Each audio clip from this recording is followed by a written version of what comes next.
Good day, viewers. You are listening to a popular program in our world, which is sponsored by Concorsia Reporters. Today we are going to discuss the German philosopher Karl Marx. Karl Marx, the German philosopher, is one of the most important and influential philosophers that the world ever produced.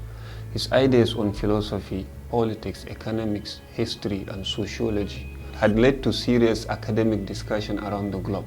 With me to discuss Karl Marx and his ideas and theories is Professor Sani Lawal Malumfashi, Senior Lecturer at the Department of Sociology, Bayero University, Kano.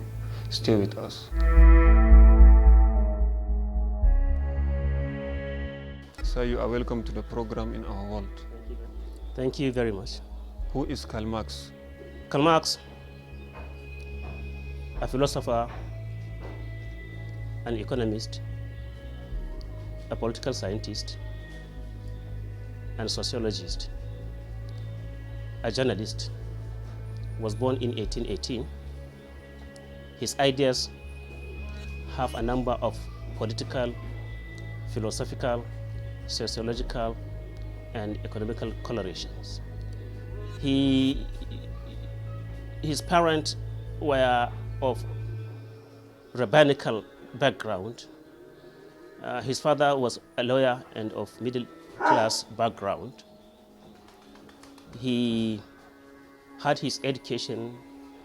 He received his doctorate degree in philosophy in 1841. He got married in 1843. He started working after graduation with a newspaper, liberal radical newspaper in Germany. He later became the editor of that newspaper. When he got married in 1843, he started having problems with the government of Germany. Therefore, he moved thereafter to France. By then, France was more liberal politically than Germany. In France, he met his long-standing friend, his benefactor, his collaborator, the person with whom he had a number of theoretical similarities, Friedrich Engels. They started publishing in collaboration with Friedrich Engels. And in 1845, upon the request of the German government, he was deported by French government to Brussels. They left with Friedrich Engels to Brussels. That is Belgium now. In Brussels, he became a member of International Revolution Committee. So, upon his membership of that International Revolution movement, he also was an associate of Communist League. And in 1848, they requested Karl Marx to articulate, to expound, to enunciate the beliefs, aims, and ideas of the Communist League. That was what led to the publication of Communist Manifesto of 1848. And Communist Manifesto was very famous publication of Karl Marx. We can remember the Communist Manifesto with that slogan, "All workers of the world unite. You have nothing to lose but your chain." That was very famous, publication, Communist Manifesto, in 1848. But thereafter, Karl Marx became disillusioned upon the failure of French Revolution. There was a failure. Karl Marx became disillusioned with the revolutionary movement. He moved to London and focused on research and publication on the capitalist economy. He published a number of books, Communist Manifesto, in collaboration with Friedrich Engels, Communist Manifesto, German ideology, which he not completed, but it was, completed posthumously and published posthumously. Holy Family, The Capital Volume 1, but volume 2 and 3 were published posthumously. He died in London. He had sequential, mysteriously sequential death. His wife died in 1881. His daughter died in 1882, and he died peacefully in his own armchair in 1883. What are the factors that influence the ideas of Karl Marx? Well, before that publication, Karl Marx's ideas were influenced by Hegelian ideas. He came into contact with Hegelian ideas at the University of Berlin, where he received his doctorate degree in 1841. Central to the idea of Hegelian is the idea of contradiction. Though he had some disagreement with the way Hegel conceived of contradiction, how to resolve contradiction. Contradiction, the idea of dialectics, and central to the idea of dialectics is contradiction. His argument is that contradiction exists and in reality. For you to understand historical changes in society, you have to have an understanding of the contradiction inherent in social reality. If you, for example, take capitalism. Capitalism is the most advanced economy, they said, the economy that attracts wealth. But at the same time, capitalism is pregnant with a number of social inequality. In the face of capitalism, we have more poverty and dangerous social inequality. In the face of capitalism, we have environmental destruction. In the face of capitalism, we have conflict. In the face of capitalism, we have hunger. In the face of capitalism, we have starvation. Yet, it is the most advanced economy. This is a clear case of contradiction. So for you to understand capitalism, you have to understand the contradiction associated with capitalism. And your understanding of the contradiction of any stage of development of society, your understanding of the contradiction, nature of the contradiction of the society, will give you an insight into how to resolve the contradiction.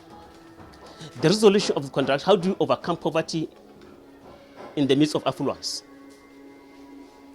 All right? So that is the resolution. When you resolve that contradiction, you are paving the way, you are creating the way for the development of new contradiction again.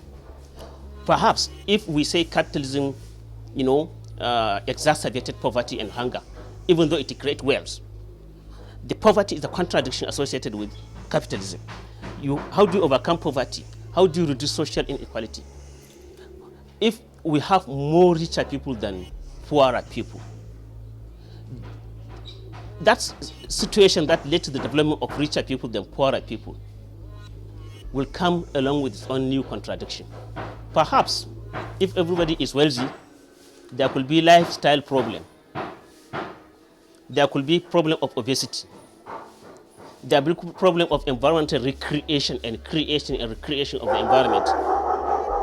There could be problem associated with lifestyle diseases. That is a contradiction.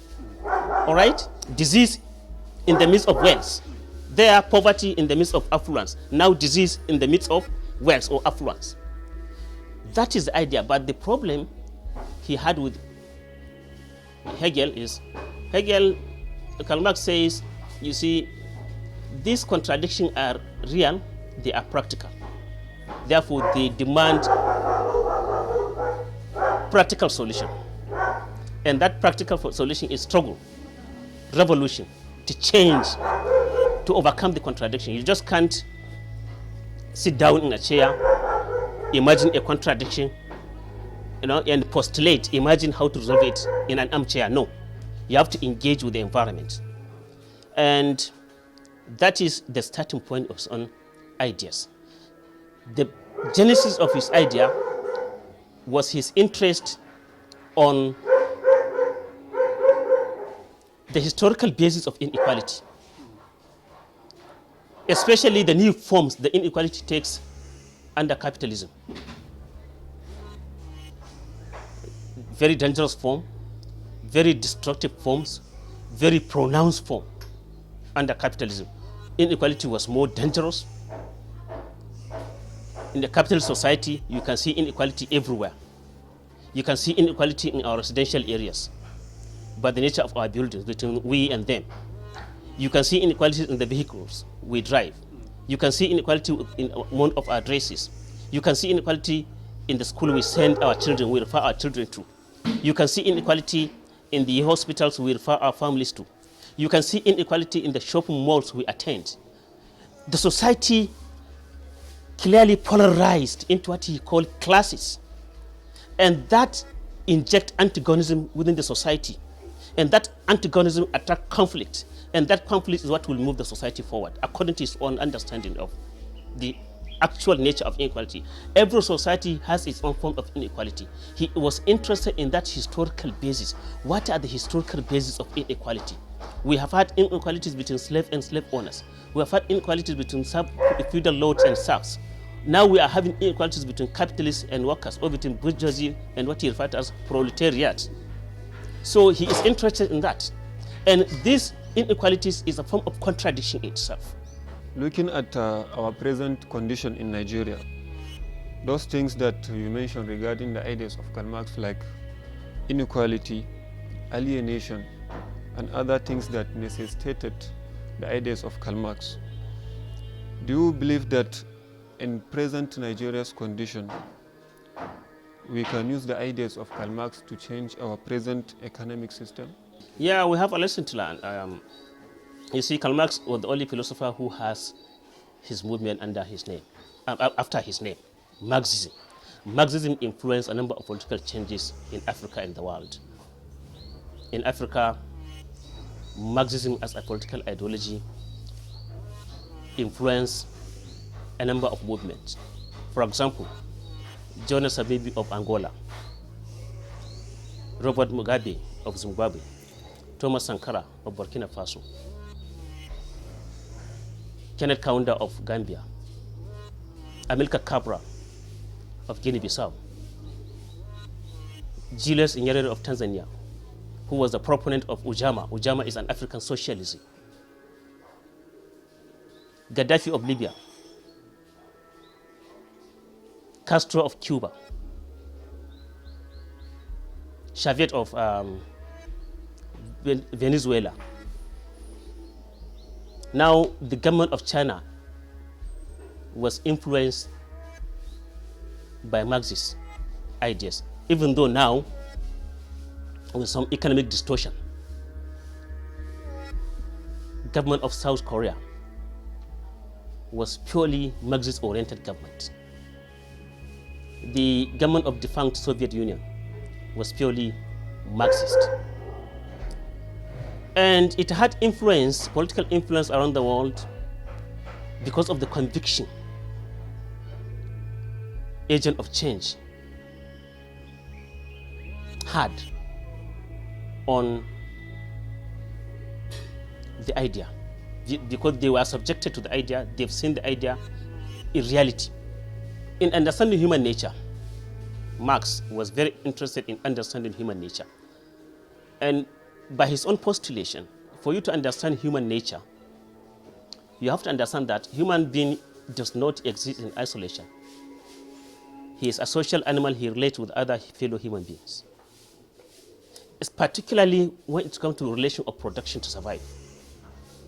And that relation of production is the basis of societal change from one stage of production to another stage of production.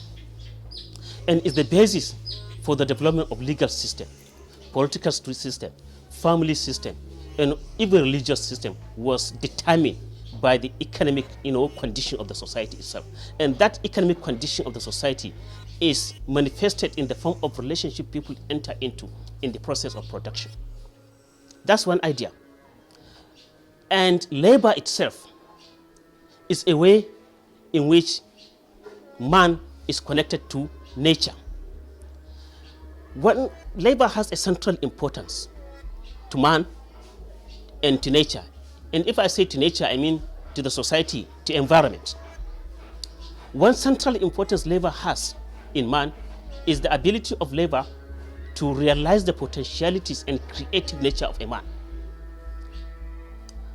When you look at a product of nature, product of labor, aeroplane, for example, computer, this camera is a product of labor.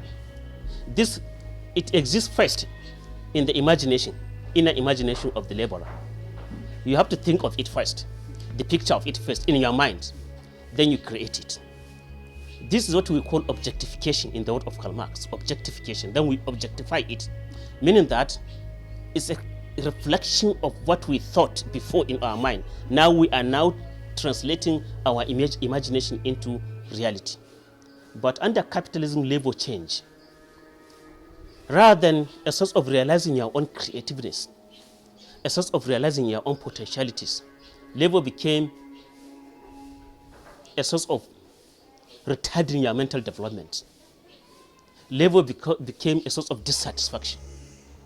Labor became a source of grievances. Labor became a sort of distorting your creativeness. Labor became a source of blocking your own initiative under capitalism. Labor, the product of the laborer, does not reflect his own imagination because the products were divided into minute operations. You manufacture bolt, he manufactured tire, she manufactured a steering wheel, then we assemble them together. You cannot have you cannot have a sense of pride that it is your own creation. So that's one. And also labor help under capitalism led to a situation whereby you deny yourself. How do you deny yourself as a laborer? You feel not to yourself when you are doing the work. You feel outside yourself. You forget yourself. You only remember yourself after the work. Now, labor separated you from yourself. It separated you from the product you produce. You are different from the product you produce. He put it under alienation. It alienates you. Okay? The more qualitative the product you produce, the less qualitative you become the worker. Because most of your energy is invested into that product you produce, leaving you with little energy for tomorrow's work. The more advanced the product you produce, the more barbaric became the worker. Look at that carpenter. At the end of the entire carpentry work, the residence, the building, will look more modern than his own personality. Then your labor also separates you from fellow laborers.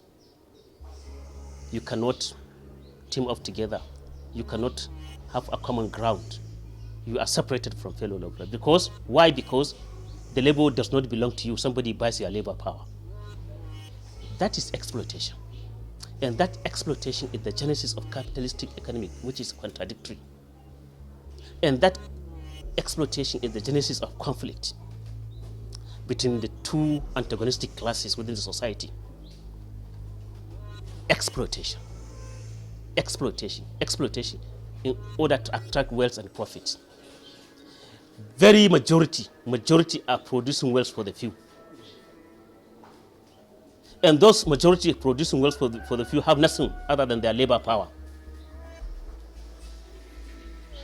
And those few who are benefiting from the labor of the majority have everything. The means of production, determine the process of production. They also buy the labor power. They also possess the labor power of the laborers. Therefore, by possessing the labor power of the laborers, they also have power over the laborers. That's why politics come in. Beside the economics of it, now the politics of it. Power. Exercise of power. They have power over the laborers. And Karl Marx envisioned a society where this kind of exploitation will be stamped out. In his own, ideas of socialism, that the society will move from a sort of classless society because the basis of this antagonism is class. Why don't you do away, erode, liquidate the class later form a society which is purely classless. Though this kind of prediction did not come to fruition, yet we were able to see sense in it, because the problem of decrease in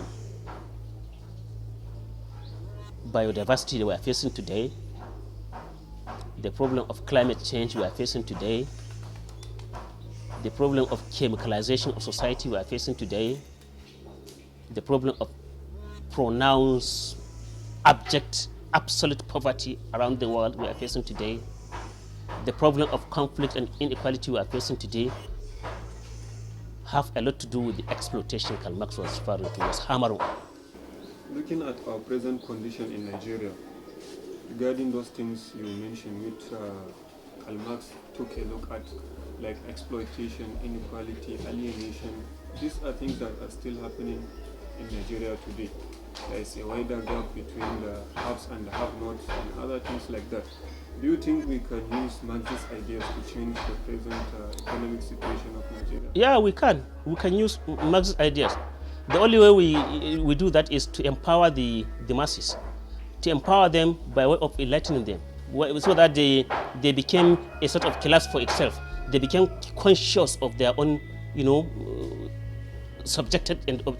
conscious of their own objective and subjective living condition. When they are conscious of their situation, all right, that consciousness will overcome tribalism, religious differences, regional differences, because the ruling class, ruling oligarchies, the capitalists are exploiting division, social division within the masses to continue to be exploiting and enslaving them. All right, but when you realize that, irrespective of your own social division, you are still one, because you are facing similar economic condition of life. This is what you call consciousness.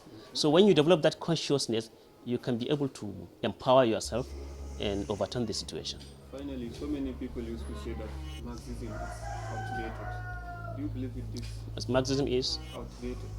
Yeah, a number of his critics are saying so, but Marxist remains the only philosopher whose ideas and works lingers through the ages up to now. He died in 1883. We are still talking about him. How outdated is he? Thank you very much for giving us your time. We really appreciate it. Thank you very much. Thank you for listening to this wonderful and academic discussion. Stay with us to receive further discussions on academic fields, ranging from philosophy, economics, history, and sociology. My name is Yusuf Musa from Concosia Reporters TV.